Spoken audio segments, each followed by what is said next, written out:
Baik, kita langsung masuk kepada hikamnya Ibn Atha'illah As-Sakandari. Qala al-musannif rahimahullah ta'ala nafa'ana Allahu bihi wa bi ulumihi wa bi ulumi masyaikhihi fid dharain amin ila anqal ma basaqat aghsanu dhullin illa an badri tam'in. Tidak akan meninggi dan memanjang ranting-ranting kehinaan. Anggap saja kehinaan seseorang ini bisa semakin hebat, artinya semakin hina. Kalau digambarkan ranting memanjang berarti semakin berkembang. Tidak akan semakin hina seseorang illa ala badri tam'in, kecuali tumbuh dari benih kerakusan. Kapan seseorang akan hina? Jika ada di dalam hatinya benih kerakusan, tamak rakus, nak selalu hina. Nah ini kehinaan seorang dari sini. Khiris sampai dikatakan, lihat, kalau sudah orang tamak itu nggak pandang, dia nggak tahu adik, nggak tahu kakak, kalau perlu bapak juga dibunuh. Bermusuhan nggak tanggung-tanggung nih, bermusuhan dengan bapaknya, sengketa ngajukan ke mahkamah. Ingin enggak beberapa tahun yang lalu seorang anak menuntut ibunya satu, kok bisa ini tamak. Dan kalau sudah orang dikuasai tamak itu jahat, dan jahat itu rendah berarti. Sampai digambarkan Nabi dalam hadis lain, madhi bani ja'i'ani ursila fi ghanamin.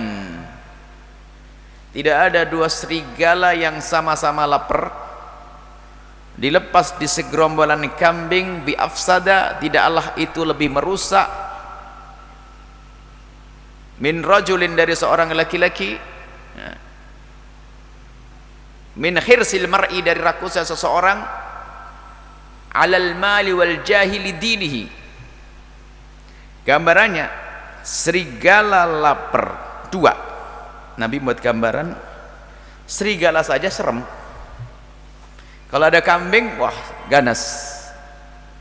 Tapi kalau serigala itu satu, kalau nerekam kambing satu, krek, dimakan, kenyang, selesai. Tapi di saat serigala itu dua sama-sama lapar, sifat tamak, dia itu di mulutnya itu ada kambing, melihat temennya yang ngerebut kambing tuh. Nah itu, jadi akhirnya apa? Kesan terus, akhirnya apa? Ngerusak, menghancurkan. Dua serigala lapar yang dilepas di gerombolan kambing itu sudah sangat merusak, tapi tidak segede merusaknya seorang yang tamak, rakus kepada pangkat dan harta, yang akan merusak agamanya. Jadi merusaknya agama, kerakusan itu akan merusak agama. Lebih dahsyat gambarannya dari merusaknya serigala kepada gerombolan kambing. Kalau sudah orang dikuasai tamak, ustadz tidak ada lagi ustadz, ustadznya hilang, rakus, dan tidak ada, dan itu adalah kefakiran yang sesungguhnya. Makanya kayaknya kaya rendah, dia kaya tapi rendah, biarpun dia katanya duitnya banyak, dia terhinakan oleh dunianya,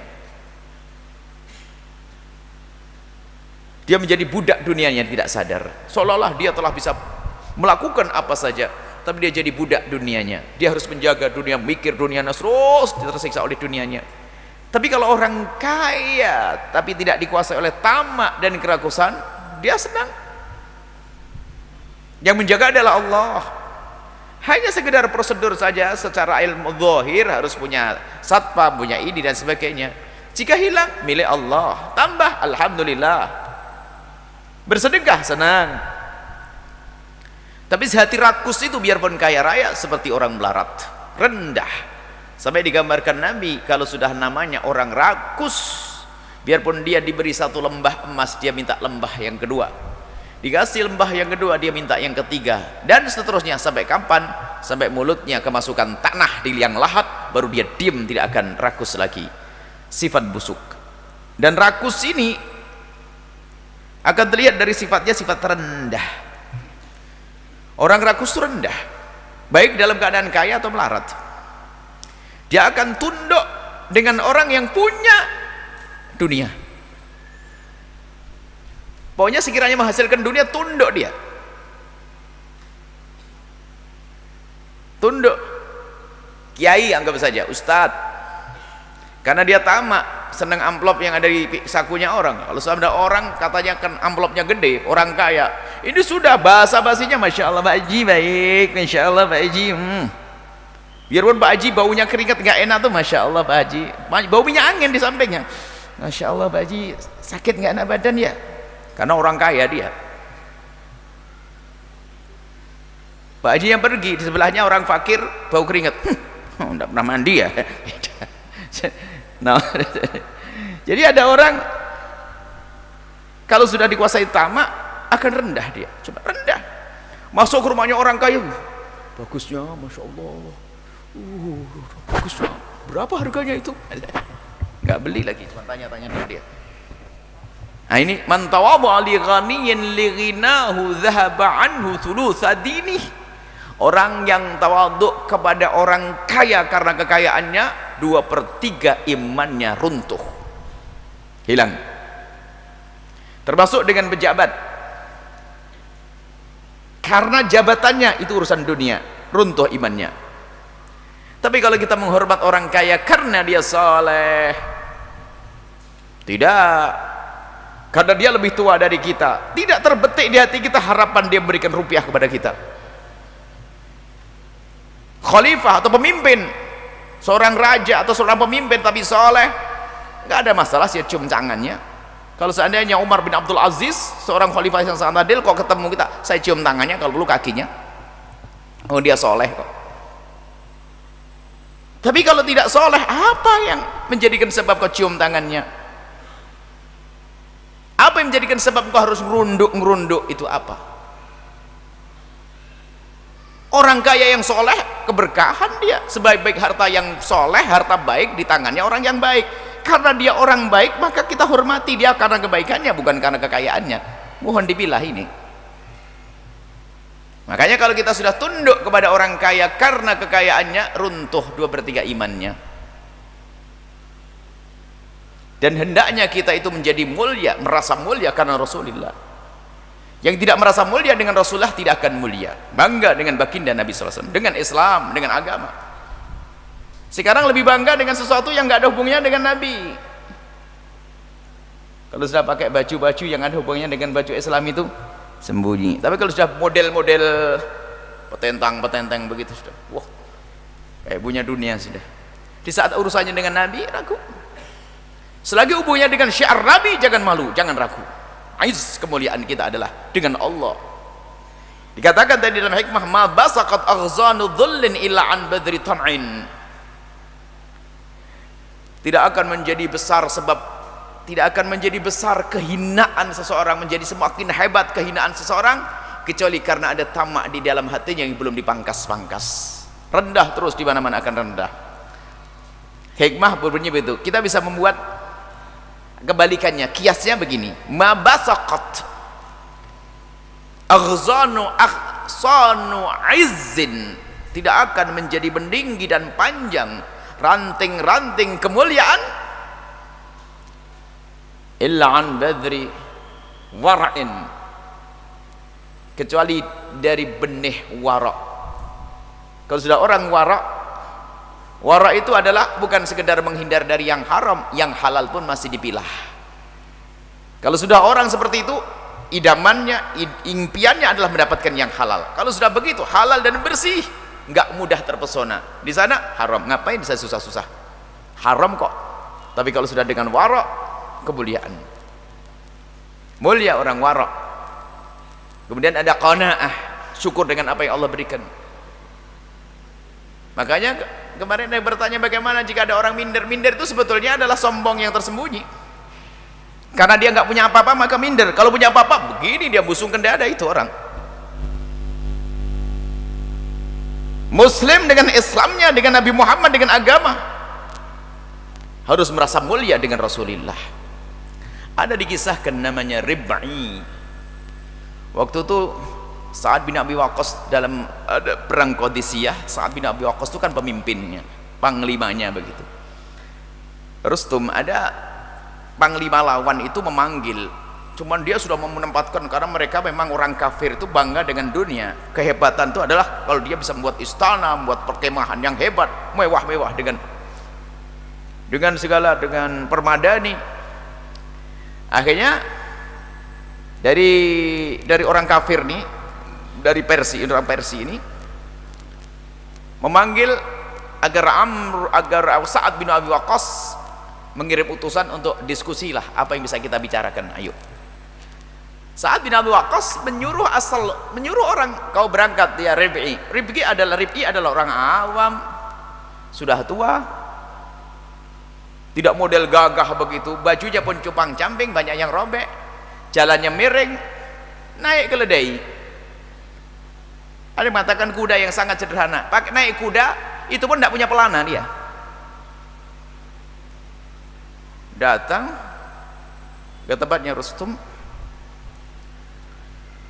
Yang lain meletakkan kudanya jauh-jauh, dia meletakkan kuda di dekat permadani yang sudah digelar, langsung diikat begitu. Sampai ngikatnya pun adalah juga diikat-ikat dengan nyantai kayak rumahnya sendiri. Nggak punya tongkat, tongkatnya adalah tombak. Ini pakai tombaknya, ninggalkan bekas di permadani yang ketusuk. Pada bingung ini. Akhirnya tiba-tiba duduk di samping pembesar mereka, pembesar kafir itu. Akhirnya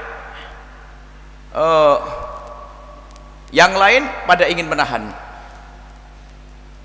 yakni pasukan Persia tadi ingin menahan. Ini kok orang kurang ajar bener.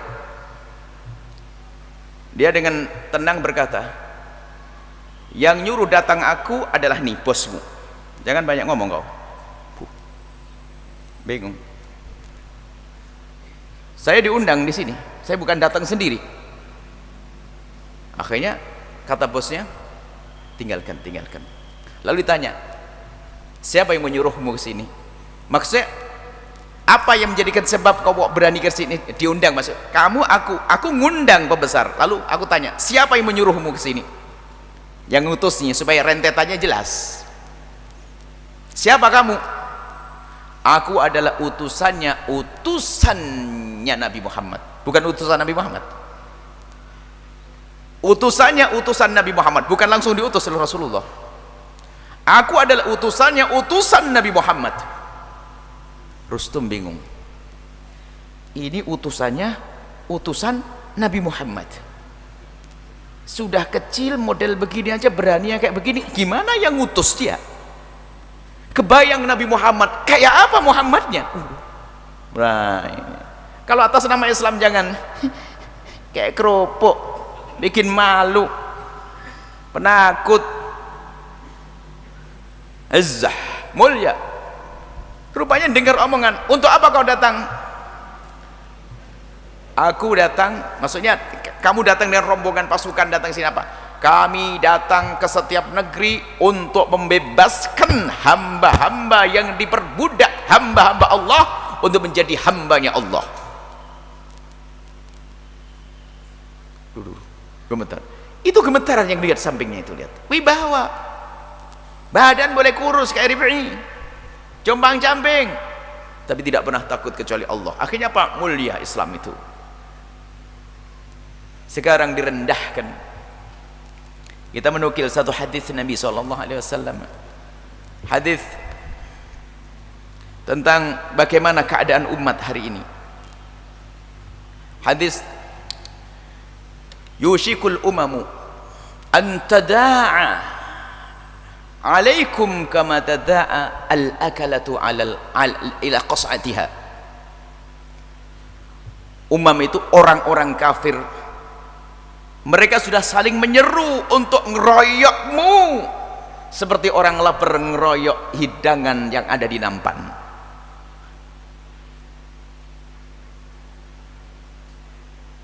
Faqala qail, lalu ada yang bertanya dari sahabat Nabi, amin qillatin nahnu yauma idzin, apakah karena kami sedikit ya Rasulullah kok sampai kita mau dikeroyok oleh musuh-musuh itu? La bal antum yauma idzin katsir, kamu banyak, walakinnakum, akan tapi kamu itu hutsaun ka hutsa'is saili, akan tapi banyak tapi kayak busa untuk enggak berbobot. kayak buih, yang dibawa oleh air, nggak ada kekuatan. Wala yanzi'anna Allah, dan sungguh Allah akan mencabut min suduri aduwikumul mahabata minkum, Allah akan cabut wibawamu di hadapan musuh-musuhmu. Ini kebayang hari ini kita kayak untuk kita tidak bisa menjaga kemuliaan Islam, sehingga orang luar Islam merendahkan, ya orang Islam gampang, bayarin beres. Digeser waktunya aja, nggak sholat, buka aurat, nggak punya wibawa. Wala yaqdhifanna Allah fi qulubikumul wahna, dan Allah akan setelah itu akan menitipkan di hati orang-orang ini, di hati kita, orang beriman ini, orang muslim, al-wahn. Apa itu wahn? Hubbud dunya wa karahiyatul maut, cinta dunia dan takut mati. Takut mati bukan mati kelekak begitu, takut nggak dapat rezeki, takut pangkatnya turun, takut. Lah kalau sudah begitu rendah dia. Untuk ngejar jabatan saja agama dijual. Saya ingat seorang gubernur tuh memberikan ceramah muqaddimah. Betulan kami hadir waktu itu, karena gubernur datang tempatnya ustadz lagi bangun pondok.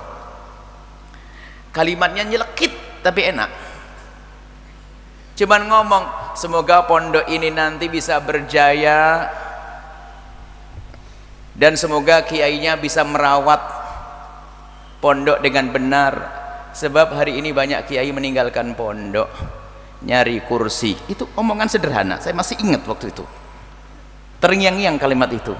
Kiai pada senyum di situ.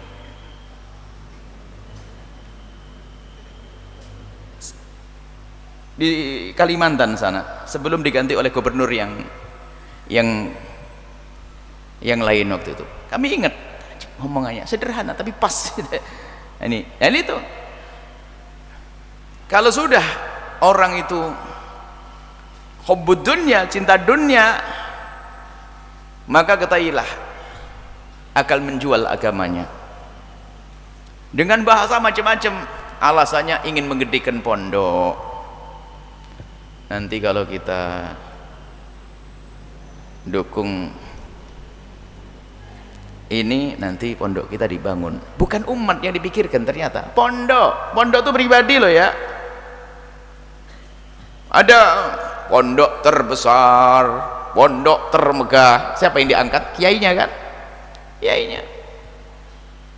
Jadi rupanya bukan mikirkan umat. Kalau kita milih dia, pondok kita bakal makmur. Aji pondok, umat ini harus kita pikirkan. Umat baginda Nabi lebih luas, jangan urusan pondok. Ada lebih kecil lagi urusan pribadi. Nanti kalau naik kita akan diangkat jadi apa? Astagfirullah. Izzah hilang, kemuliaan sudah hilang, wibawa umat hilang. Kenapa? Hubbud dunya, cinta kepada dunia. Kalau sudah cinta dunia, mesti karahiyatul maut, takut mati. Bukan mati jihad, jihad dia takut. Kalau mau jihad takut mah mending di belakang aja deh, cari aman. Hingga pada akhirnya urusan dunianya, menjual agama, meninggalkan kemuliaan yang selama ini ditekunnya demi mencari rupiah, demi mencari jabatan, demi mencari harta. Nah ini kalau sudah masuk hubbud dunya, lihat semakin rendah karena apa? Tomak, ada rakus di dalam hatinya, lihat semakin rendah. Biarpun semula dia mulia, orang katanya mulia, kalau sudah berebut urusan ini akan rendah seketika itu juga. Hari ini dimuliakan di sebuah tempat misalnya, cuman karena dia berebut. Kata Imam Syafi'i,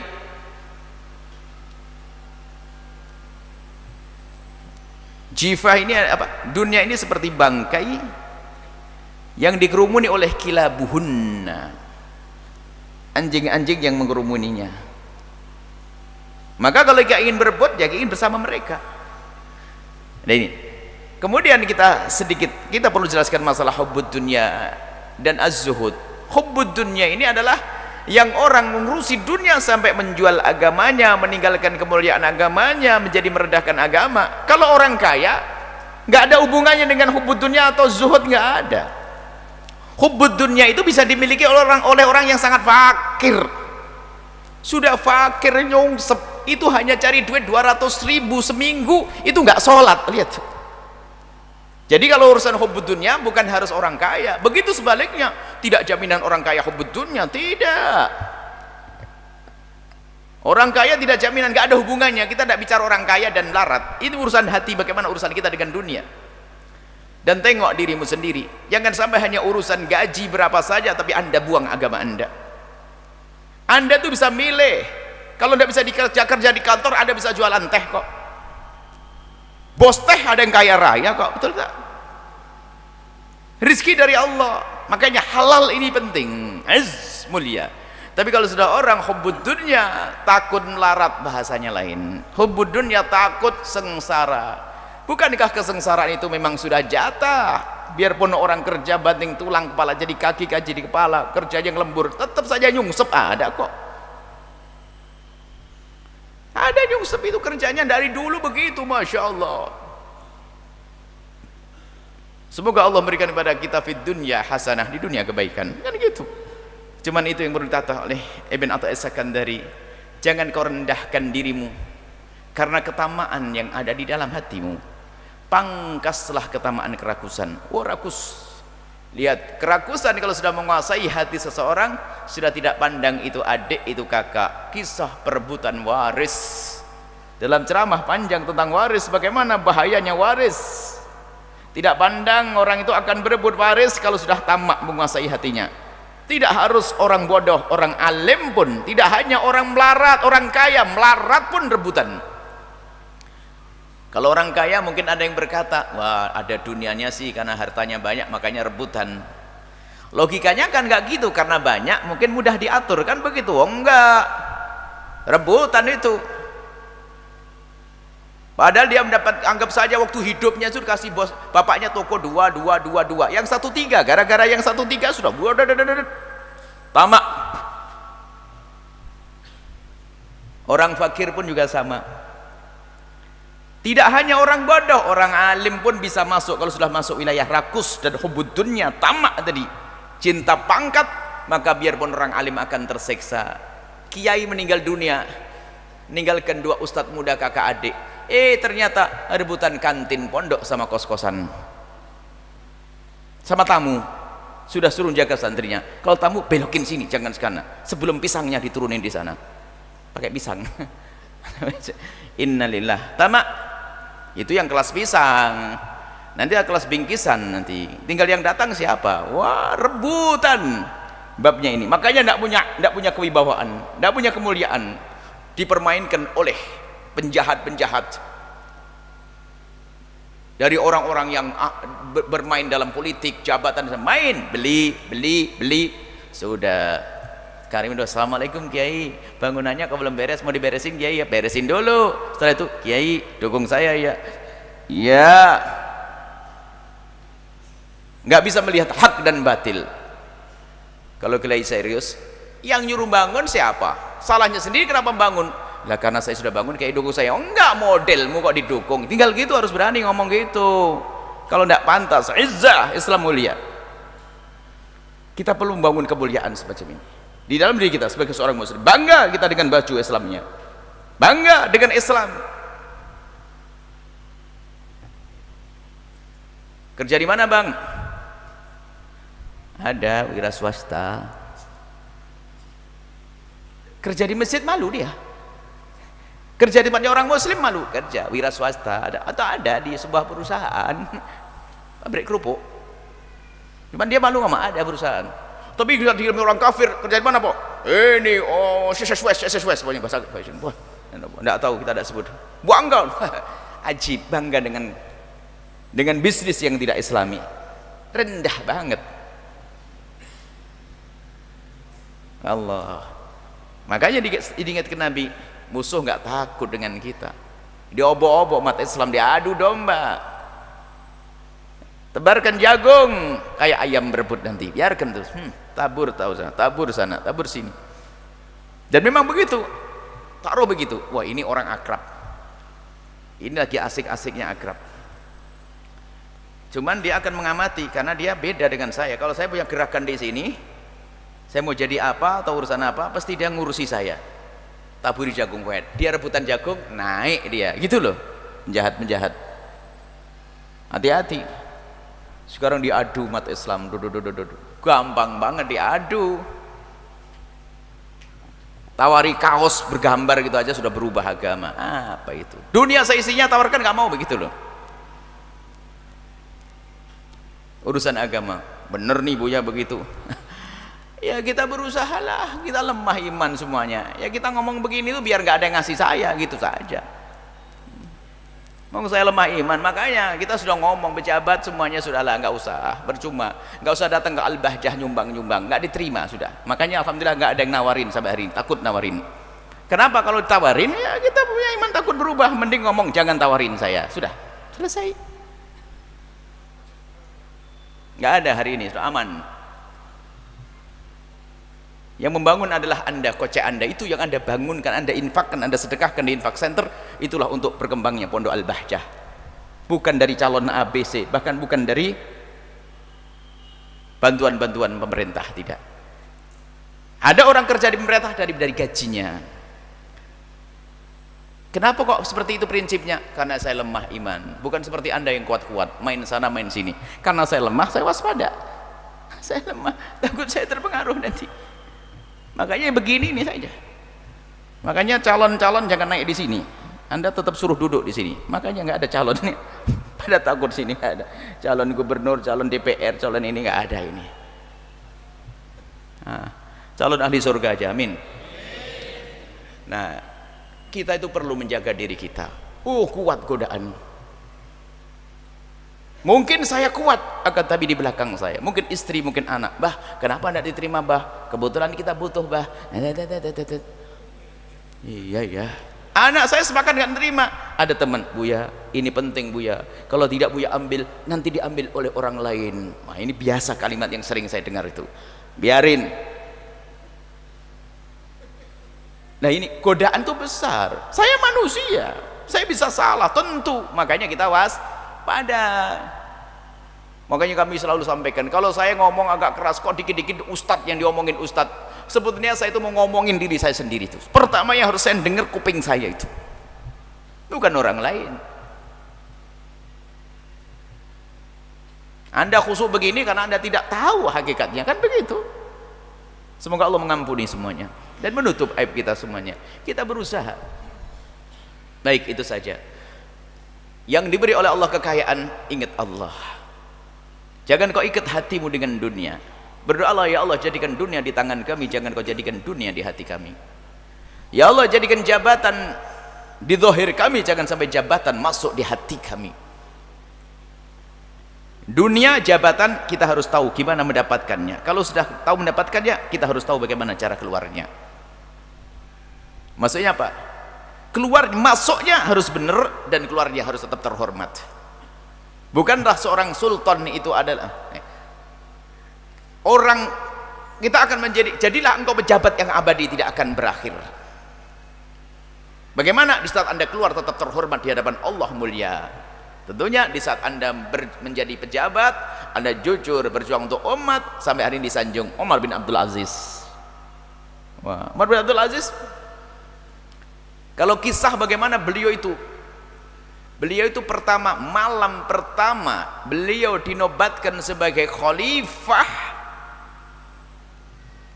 bukan syukuran di rumahnya nyembelih kambing, bukan. Semua anaknya dikumpulkan, menangis semua malam itu dan minta perlindungan dari Allah dari fitnah besar yang namanya jabatan. Nangis. Hari ini syukuran, alhamdulillah, pintu neraka dibuka untukku, seolah ngomong begitu. Umar bin Abdul Aziz menangis dan semuanya menangis dan serius menangisnya, diberitakan, dan beliau sangat hati-hati. Baik, itu kan cerita. Kemudian sekarang untuk kita, sudahlah, jangan Anda nengok orang lain, Saya ngomong begini itu yang mendengarkan macam-macam, ada pejabatnya, ada ustadznya macam. Sekarang tugas Anda bukan Anda nengok orang lain, tapi tengok diri Anda sendiri. Selesai. Jangan Anda pedagang, Anda saudagar, Anda nengok ustadz. Kalau Anda ustadz, tengok diri Anda sebagai ustadz. Anda ustadz model apa kira-kira? Gitu loh. Kalau Anda pedagang, bener enggak Anda pedagang, jual agama atau tidak? Itu saja. Sekarang kita nengok diri sendiri. Awas dan awas, jangan keluar dari tempat ini ngamati. Betul kata Buya orang itu. Bener. Ini kayak bukan manusia. Yang manusia dia. Anda ini loh, maksudnya ini untuk kita semua. Kita mulai dari diri, ibda binafsik, mulai dari dirimu sendiri. Berat dunia, tapi kita harus belajar seperti ini. Makanya kita baca ini, belajar. Alhamdulillah Ibn Athaillah sekadar ingatkan tamak rakus. Subhanallah, semoga Allah mengampuni kita dan menjauhkan hati kita daripada hubbud dunya, mencabut dari hati kita hubbud dunya dan mengganti dengan hubbul akhirah, hubbullah, hubbur rasulillah, dan hubbul akhirah, cinta Allah dan Rasulnya dan cinta akhirat. Wallahu a'lam bissawab.